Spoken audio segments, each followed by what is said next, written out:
Crazy Rocket, now available on PMBet. Karibu kwenye mkutano wa kuelekea Kariakoo Derby ya wanawake, ligi kuu ya wanawake Tanzania TWPL, kati ya Simba Queens dhidi ya Yanga Princess. Na kama ilivyo kawaida, leo ni siku ambayo tutasikia kiufundi kuelekea kwenye mchezo wenyewe ambao utachezwa kesho. Mchezo utachezwa kesho saa 10 za jioni kwenye uwanja wa KMC Mwenge, mchezo ambao hautakuwa na kiingilio. Na tayari ninayo timu geni kwa maana ya Yanga Princess, ambao katika mchezo wa kesho wao watakuwa ni wageni wa Simba Queens. Na tayari ninaye kocha mkuu wa kikosi hicho Edna Lema, lakini akiwa ameongozana na captain wa kikosi hicho Neema Paul, na tutakwenda kuwasikia kwa namna gani ambavyo wanaelekea kwenye mchezo wenyewe. Edna, kesho ni mchezo mwingine derby, lakini ni mchezo wa ligi kuu ya wanawake, moja kati ya michezo muhimu ambayo ina historia yake. Kwenu mnauendea namna gani na maandalizi yako? Kama timu tumeendelea kufanya maandalizi tukiamini ni mchezo muhimu na mchezo mgumu, kwa sababu Simba ni timu nzuri na wanaongoza ligi pia, lakini kwenye kosi yetu tumeendelea kuimarika kila siku. Tunatarajia kuwa na mchezo mzuri kesho. Tuombe Mungu wachezaji waamke salama na wakafanye kile ambacho tumewaagiza. Kwa namna ambavyo mmekuwa mkiendelea kuwa timu shindani na kuwa bora zaidi kadri siku zinavyokwenda, unaitazama itakuwa ni derby ya aina gani kesho?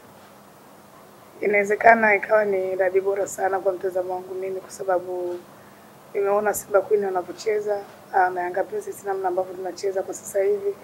Kwa hiyo niwakaribishe mashabiki tu kwamba kwa kesho wataenjoy, watapata burudani nzuri kupitia kwenye soka la wanawake, kwa sababu ni muda mrefu kidogo tangu mwaka umeanza hakuna derby nyingine ambayo imefanyika. Kwa hiyo nafikiri wale wapenzi ambao walikuwa na hamu ya kuona derby basi kesho wataiona.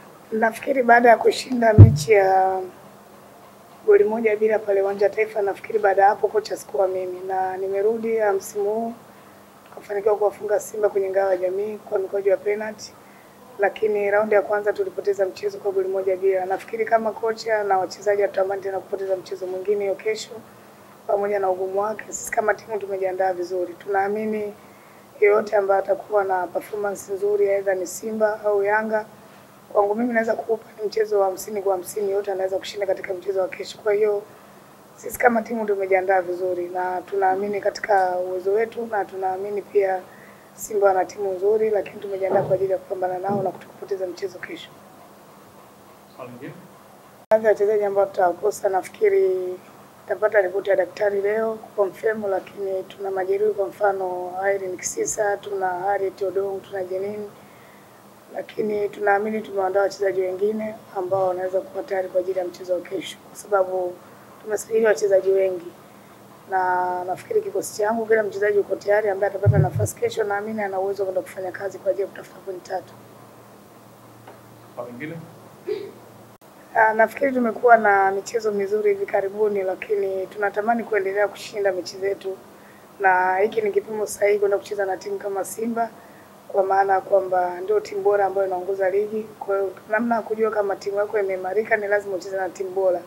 Kwa hiyo tunaamini tutakuwa tunacheza mchezo mzuri na mgumu, lakini wachezaji nimewaondoa kwenye pressure au kuamini kwamba huo ni mchezo ambao ni wa kawaida kama michezo mingine, lakini tofauti yake ni kwamba ni mchezo ambao unabeba hisia za Watanzania wengi na mashabiki wa mpira. Kwa hiyo ni mechi tofauti ambayo inakuwa na maandalizi tofauti, na sitaki kuwaingiza pressure wachezaji wangu kwa maana mchezo wa kesho, na waamini katika kile ambacho nawaagiza mazoezi naweza kwenda kukifanya. Kila mwalimu anakuwa na mipango yake anapoanza ligi, na kwa bahati mbaya tukaanza vizuri na bado ligi haijamalizika. Tuna mechi takriban 6 mpaka ligi imalizike. Kwa hiyo sisi tuendelea kucheza mechi zetu mpaka ambapo ligi itamalizika, kuona tamaliza nafasi ya ngapi, lakini tuondoe kwenye mipango yetu kwamba tunashindania ubingwa. Tunaamini kesho ni mchezo wetu mwingine ambao unaweza kutoa taswira nyingine kwenye msimamo wa ligi, kwa maana timu zote 3, Simba, JKT pamoja na Yanga. Kwa hiyo moja tusubiri tuone kesho namna ambavyo tutaenda kucheza mechi yetu, tuone nini ambacho kitatokea. Ni mchezo ambao unaweza ukatengeneza taswira katika msimamo wa ligi.